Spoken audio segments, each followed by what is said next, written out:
Hi, this is Graphically Alex coming at you with all things fat related. If that's something that interests you, please subscribe. I'd love to have you. Today we're going to do a quick one because I have to do a lot of Christmas present wrapping and I'm tired and I have a migraine. So I'm taking that out today. I should be back with a new episode of the Fab Fatties tomorrow. And yeah, I have a longer video from yesterday if you guys are looking for that. I posted it late on accident. Oops. But anyways, let's go ahead and continue with the video. I'm going to let this one play out the whole way and then we will react, okay? To take into 2026 is how something I want you to take into 2026 is how fatness does not predetermine your traits as a person. Fatness does not automatically make you sluggish, lazy, whatever negative trope stereotypically is associated with fatness. It does not determine who you are as a person. Who you are as a person is determined by you, not what you look like. I am fat, but I'm also clever, imaginative. I'm sometimes lazy. I'm sometimes a little codependent on my partner. I'm lonely. I work too hard. I work too much. I don't give myself breaks. I beat myself up when I'm ill and I'm like, you should be productive right now. I have trauma in my life. I have anxiety. I have depression. I am also really joyous when I get the chance to be. I love the sun. I love the way the sun feels on my face. Like, I also love the winter. I love the spring. I love all seasons. I love moving in those seasons. But I also like staying home when it's raining. I don't want to be out in the rain. Who wants to be out in the rain, getting caught in the rain? Not me. I'd rather be at home with a book. That's not determined by my fatness. That's just determined by who I am as a person. And my life has brought me to these traits, not my fatness. My experiences in my life have determined who I am as a person, not my fatness. My fatness does not determine my worth. My fatness does not determine my morals, my values, how I see the world, how empathetic I am. I mean, maybe a little bit because of how fat people are treated, but my fatness just describes my body, and that's where it ends. And that's why we need to reclaim the word fat in 2026 and understand that fatness does not predetermine people's traits. Something I want you to take into 2026. Okay, so this is very interesting just because fat acceptance in general is the movement that is pushing the idea that everything about you is your weight, essentially.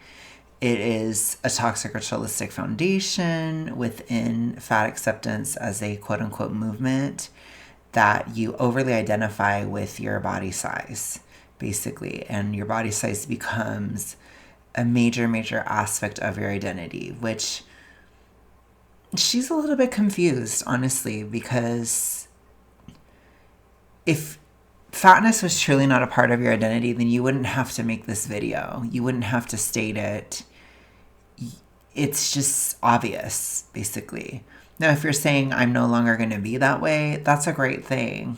But if you're not careful, then you'll be out of fat acceptance entirely. You know, that is a way towards recovery, is to not identify with your weight.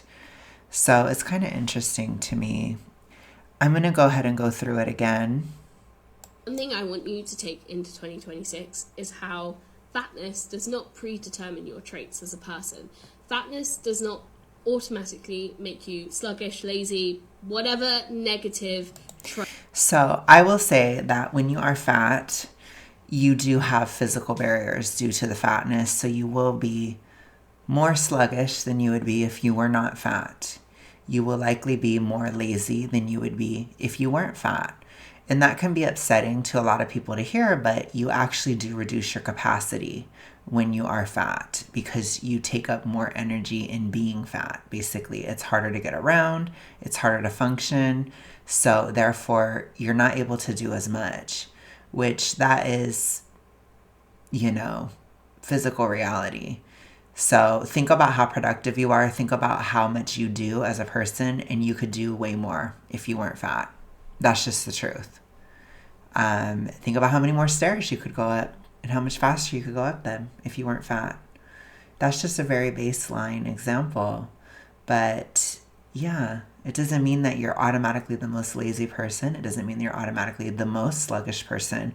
It means that you personally are held back by your weight, and you would go further if you didn't have that weight.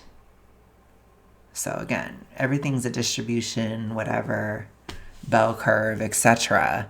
But you're still shortchanging yourself if you are obese. Stereotypically is associated with fatness. It does not determine who you are as a person. Who you are as a person is determined by you, not what you look like. I am fat, but I'm also clever, imaginative. I'm sometimes lazy. I'm sometimes a little codependent on my partner. I'm lonely. I work too hard. I work too much. I don't give myself breaks. I beat myself up when I'm ill and I'm like, you should be productive right now. So these are just your personality traits, which again, I mean, I think that they're somewhat common. And I think that, again, if you're fat, you're going to be ill a lot more often than you otherwise would have been. So that will come up a lot more, you know. I question maybe if you would be more kinetic if you weren't fat. Maybe you wouldn't just be imaginative. Maybe you'd also be kinetic. You know, that's an interesting question. I do think that who we are is we create ourselves, basically. We're in a constant state of self-creation. That's my honest belief when it comes to identity. So yeah, you can be those things today, but you can also change and you can create something new. Like for me, I do plan on being more kinetic next year. I've never been a kinetic person, but it's something that I'm going to create within myself and outside of myself through action and through trying new things and finding out new parts of myself as I'm no longer fat. So again, who we are is not static. Who we are is not something that stays still. It's something that shifts and changes, and fatness does influence who we are. It absolutely does, but not directly, but indirectly through dampening efforts or dampening energy or dampening capability that we otherwise would have had. I have trauma in my life. I have anxiety. I have depression. That's not who you are. And it's not healthy to identify with that as an identity. You want to work through those things. You want to heal them the best that you can and let them go, essentially. I think that that's a very important thing to do. It's very unhealthy to identify with your trauma, to identify with your anxiety and depression or any, mental illness, especially if you're not doing anything to treat it. Again, I understand there are some diagnoses that it is helpful to identify with, but it's never an excuse to not do anything about it. And you want to do your best to recover or to have the least amount of symptoms of these things as possible, even if we're not perfect. You don't want to just accept these mental health issues. I don't think that that's healthy. You want to mitigate, make them the least that they could possibly be, and make them the smallest part of your identity that they possibly could. That's my advice. I'm also really joyous when I get the chance to be. I love the sun. I love the way the sun feels on my face. Like, I also love the winter. I love the spring. I love all seasons. I love moving in those seasons. But I also like staying home when it's raining. I don't want to be out in the rain. Who wants to be out in the rain, getting caught in the rain? Not me. I'd rather be at home with a book. That's not determined. Okay, and that stuff, I mean, these are parts, these can be parts of what you like and dislike, but again, I know this is not probably what she wants to hear, but as somebody who has had identity issues, let me tell you, who you are is not what you like or dislike at all. That's just a very, very baseline, superficial way of determining. That would be like me saying who I am is a Swiftie. That's very superficial. It's extremely superficial. Very, very, very superficial. If you want to go deeper, you could say like who I am is a person that is resilient, a person that rises from the ashes. I'm a person that tries to find hope in the darkest places. I'm a person that fights. I'm a person that enjoys fighting for a cause that I believe in. I'm a person that came back from the brink of death and wants to do my best to help other people not be in that position within this specific issue. I'm a person that is, I forgot what the word is, but I have a persistence to me. I don't give up. I'm a faithful person. I'm a person that has very, very strong faith. I take leaps a lot in my life. I take leaps that other people wouldn't. I'm a very intuitive person. I'm an empathetic person. But I'm intellectual enough to understand that empathy is not action. Compassion is action. There's a difference. So I may not always be the most compassionate person, but I am an empathetic person. I do understand people, even if I don't do anything about it. So I would say I'm somewhat intellectual, I guess. I'm philosophical, spiritual. These are deeper things. This is deeper. Okay, yes, I am a Swiftie. Yes, I love the summer. I like the heat. I prefer heat, but these are more superficial things. Who you are is based more upon your action. So again, when I say I'm a faithful person, that is justified through years of taking leaps that other people would not take. And so I want you to think about your identity. Again, as somebody who had identity issues, think about it deeper. Because you have to look at, what do you do when you don't want to do it? What do you do that you don't like to do? That's more of who you are. That says a lot more, because it's not just about your emotions. Your emotions are not who you are. Your ideas are not who you are. Those two things are really, really important for especially introverted people to understand. You are not your emotions. You are not your ideas. Those two things are not who you are. That's a deep concept, but I want you to figure it out, If you're on this journey, I support you to be on that journey to find who you are.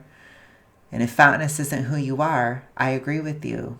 But you need to figure it out a little deeper than what you like and dislike. It's very superficial. By my fatness, that's just determined by who I am as a person. And my life has brought me to these traits, not my fatness. My experiences in my life have determined who I am as a person, not my fatness. My fatness does not determine my worth. My fatness does not determine... Your fatness doesn't determine your worth. That's true, especially in a spiritual sense. I don't know if you mean it in like a economic sense. I don't know. All I would say economically is the fatter you are, it does tend to, again, dampen the amount of money you can make. You typically can't work as hard as you could have if you weren't fat. So I don't know if you're talking literal financial worth, which I would never put that on like a human person. Like, I think that's toxic. But if you're talking about like your economic output, it is going to be less because you're fatter. That's true. It's also, you're likely to be wasting money because you're taking in more food than necessary. So it's also, you're spending too much. If you're talking about that sense of worth. If we're talking about spiritual worth, of course, your fatness has nothing to do with it. I do think that human beings have an inherent worth from a spiritual perspective. Absolutely. In my morals, my values, how I see the world, how empathetic I am.